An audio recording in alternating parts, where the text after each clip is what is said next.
Judges chapter 19. An example of individual immorality.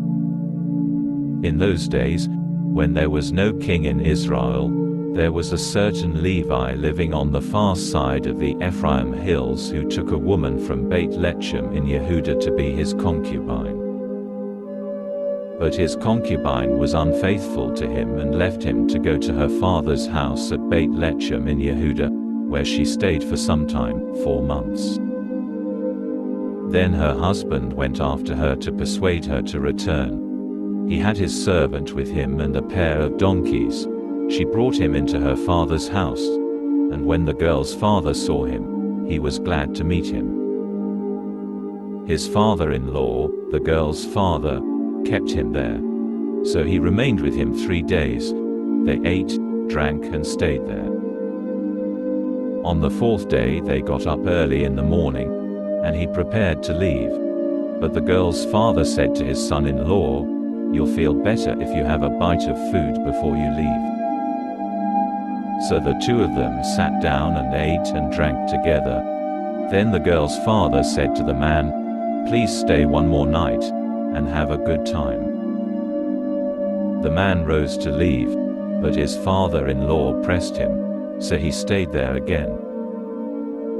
The morning of the 5th day, he got up early to leave. But the girl's father said, "Why don't you have something to eat, and leave this afternoon?" So the 2 men ate. When the man got up to leave with his concubine and servant, his father-in-law, the girl's father, said to him, "Look, it's almost evening. Please stay the night. You see that it's getting late. Stay on, enjoy yourself, and tomorrow get going early on your way home." But the man wouldn't stay that night. So he got up and left with his concubine and his 2 saddled donkeys, and they arrived at Wivus, also known as Yerushalayim. An example of tribal immortality.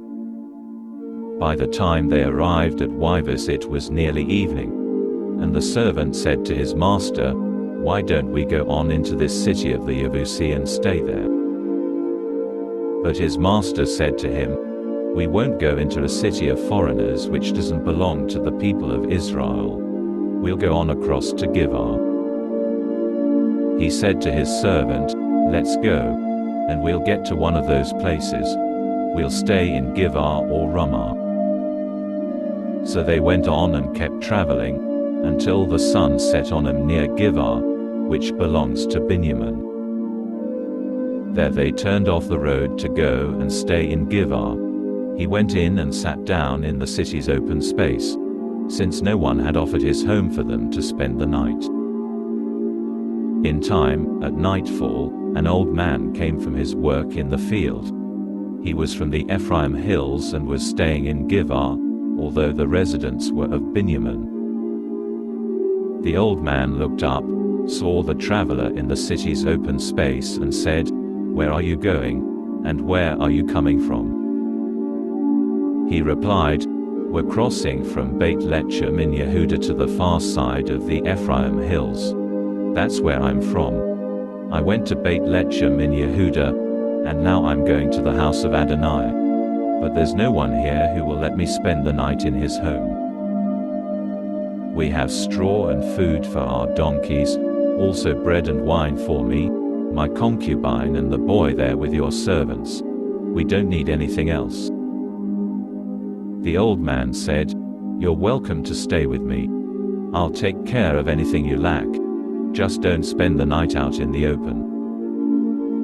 So he brought him home and gave food to the donkeys. Then they washed their feet, and ate and drank.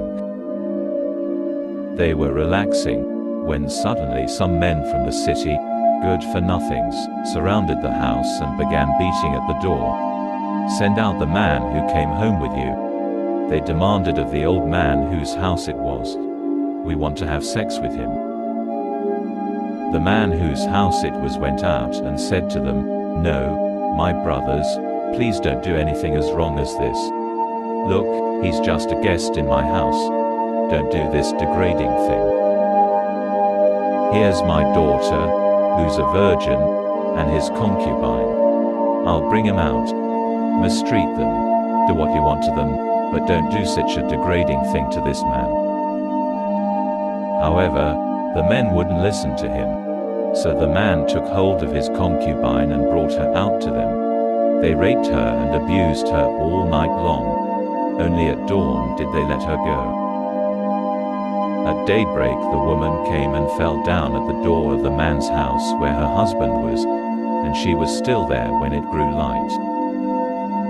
When her husband got up, opened the doors of the house, and went out to go on his way, he saw the woman lying there with her hands stretched out toward the door.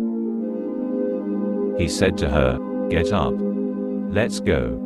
But there was no answer. So he loaded her body on the donkey and began his trip home. On arrival at his house, he got a knife, took hold of his concubine's body, cut her up into 12 pieces, and sent him to all the regions of Israel. Everyone who saw it said, "From the day the people of Israel came up from Egypt until now, never has such a thing happened or been seen. What are we going to do about it? Talk it over and decide."